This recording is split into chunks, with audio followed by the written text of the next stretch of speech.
up, guys? Asa here, and on this video I will be showing you two builds that you can Raptor farm with. The first one is, well, actually you can use it on any profession. That's why I'm showing you it. So your secondary has to be Elementalist, and you need a couple PvE skills. So here's the build of the first one. It's Armor of Mist, Glyph of Sacrifice, Mist Form, Magnetic Aura, Mental Block, Air of Superiority, Sliver Armor, and Ebon Battle Standard of Honor. I'll tell you what the skills do now. Armor of Mist makes it to where you run 33% faster and have 34 armor, so that helps a little bit against the melee damage.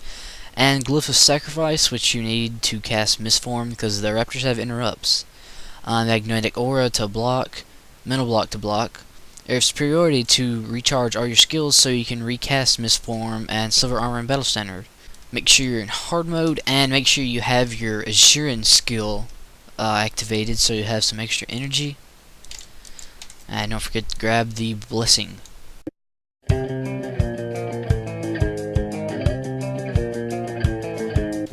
And once you get to the entrance of the cave, cast both Armor of Mist and Glyph of Sacrifice, and then run in. Don't cast Mist Form yet. And grab up all the aggro on the left. Make sure not to get body blocked because it's really easy. And once you see Glyph of Sacrifice starting to flash, cast Mist Form.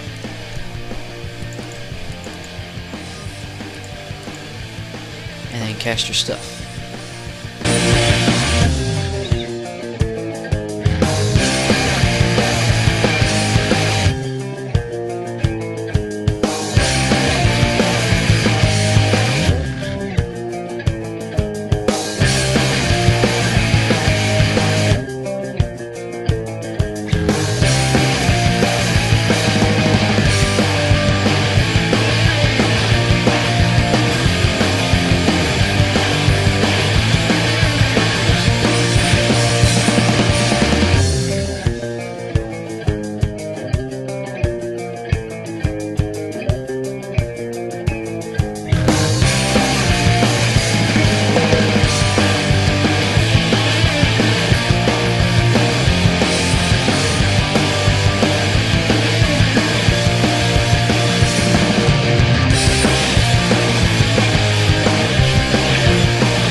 And that's the basic Raptor farm run that you can run on any profession. The run won't work 100% of the time because there's like 34 Raptors with like interrupts on them. So one or two interrupts are gonna get through half the time maybe. So you'll probably fail a couple times, but you know this really fast. It's much faster than the Permacin way because Shadow Form that makes you do 33% less damage, so use this build so you don't deal less damage and it's faster. Comparing this to the Warrior-Necro Raptor farm version, which I'll show you next, the only downside to this is the speed. It takes about a minute to do it this way, and on the Warrior-Necro it takes about like 20 seconds. And also interrupts can get through, so you won't be able to do it 100% of the time. And the upside is you don't have to get any special runes or insignias or stuff like that. All you have to do is get the skills, and then you're good to go.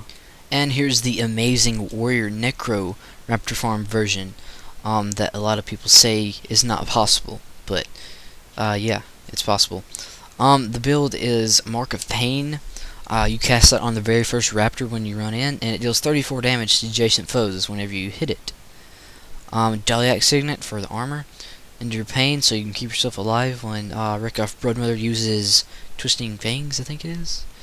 Protector's Defense, block. 100 Blades, extra damage. Barrel's Hammer, extra damage. Worry Stance gives you 5 energy, and you gain Adrenaline each time you block. And you're going to need that to use Whirlwind Attack. And although the version I showed you before, you can solo it, this one you can't actually solo it. I've heard a few people say that you can solo it, but I haven't been able to find a build that works. So you have to bring a Paragon hero, either with Vocal with Sogon or Enduring Harmony. And you need fall back, incoming, and make haste to make you run faster, so you can get through the raptors without taking too much damage. Before you run out, make sure you're in hard mode and you have your Assyrian skill title activated so you have some extra energy.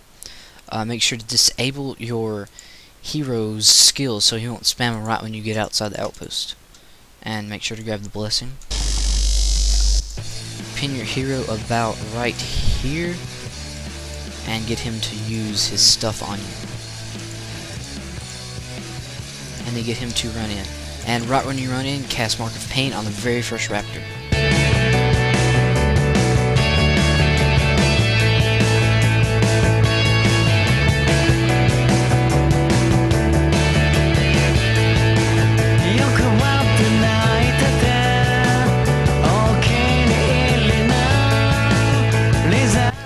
Alright, now cast Daliac Signet, Endure Pain, Protector's Defense, 100 Blades, Barrel's Hammer, Warrior Stance, and then use Whirlwind Attack.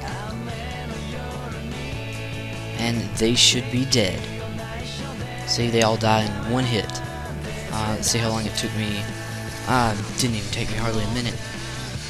The only real downside to using this version is you have to run it on a warrior.